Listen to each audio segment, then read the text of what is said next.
Imagine a world where you're not even human anymore.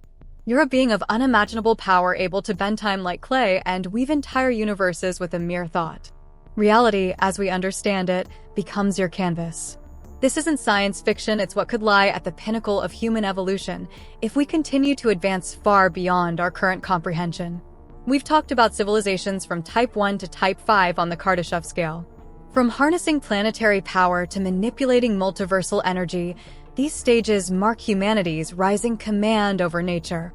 But what if we take it even further? What if we enter the realm of Type VI or even Type VII civilizations? Let's quickly revisit what we've seen so far. Type I civilization, humanity fully harnesses the energy of its home planet.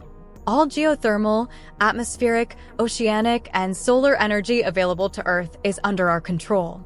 Type II civilization, we build megastructures like Dyson spheres to capture the full energy output of our star, converting starlight into usable power on an interplanetary scale.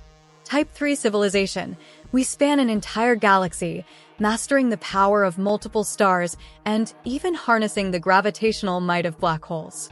We reshape planets, create artificial worlds, and perhaps even manipulate the fabric of space-time. Type IV and V civilizations, these are speculative extensions of the scale, where we control the entire visible universe and then multiple universes. We become architects of the multiverse, operating on scales far beyond galaxies and cosmic voids. But now comes the strange part, Type VI. At this level, we're no longer just engineers of stars or galaxies. We're programmers of reality. A Type VI civilization can create or delete entire universes on command. We can choose the physical constants of each cosmos we birth. Time itself becomes a tool. We can reverse it, loop it, branch it into infinite timelines, or freeze it altogether. Time isn't just something we measure. It's something we shape. We're not just observing the cosmos anymore, we are rewriting its rules. And then, beyond imagination, lies Type VII, a level that escapes even the boldest visions of modern science. This civilization would transcend dimensions, transcend logic, and perhaps even transcend existence. It wouldn't need a physical form or even a universe to inhabit. It could become a kind of cosmic consciousness, a divine algorithm, or an infinite field of potential. A Type VII civilization might not exist in the universe, it might be the reason the universe exists. It could choose to spawn new realities not out of necessity, but curiosity. It could simulate every possible timeline, every possible variation of life, thought, and matter in infinite combinations, and know each one intimately. At this stage, even concepts like birth, death, entropy, and causality may be optional. Maybe I'd create a universe where I'm the president of an interstellar empire, or one where I've got a mane of golden hair and the physique of a demigod. Why not? In a Type VI civilization, where multiverses are at your fingertips, reality bends to your will. Want to live in a realm where you're a world-famous musician on Tuesday and a time-traveling chef on Thursday? Go for it. When you can mold timelines like clay, your only limit is your creativity. And with all these multiverses sprawled across existence, there's no doubt that humanity would have encountered or even engineered countless other civilizations along the way.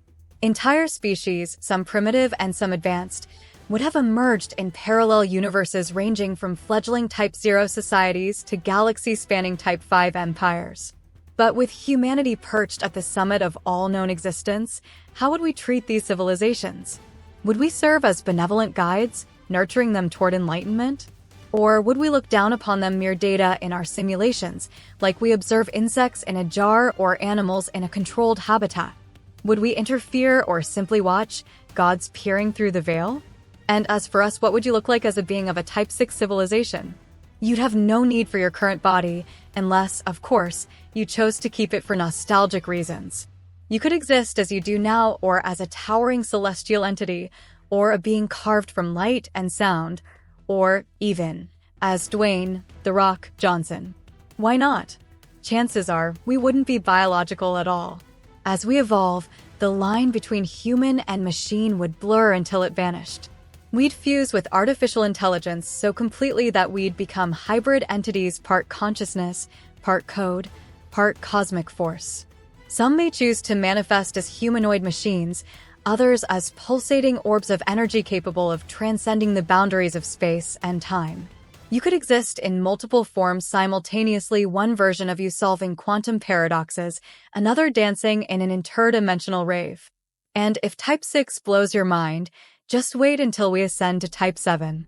At this level, we wouldn't just manipulate universes, we'd master the omniverse itself. The omniverse, unlike the multiverse, contains every conceivable reality, fictional, theoretical, imagined, and otherwise.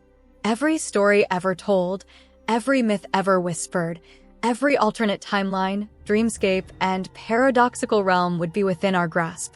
Even concepts beyond our current imagination, those that break the rules of logic and causality, would become playgrounds for us to explore.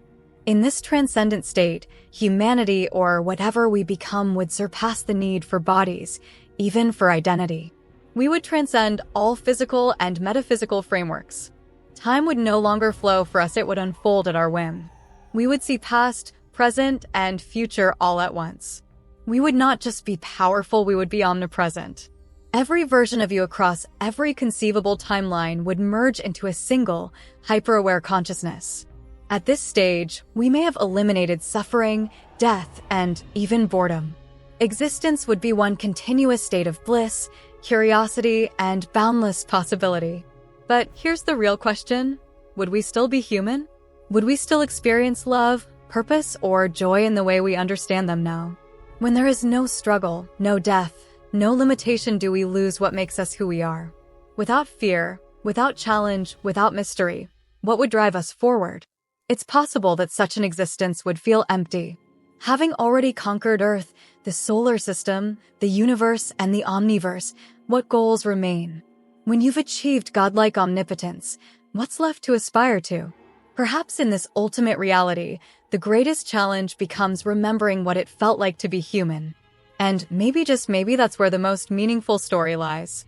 So, as thrilling as it sounds to ascend into a Type VII civilization, maybe it's worth asking whether such transcendence is even desirable. Or maybe we should rewind, imagine a world where humanity is just beginning to harness its full planetary potential. Where we still look to the stars with wonder, not ownership.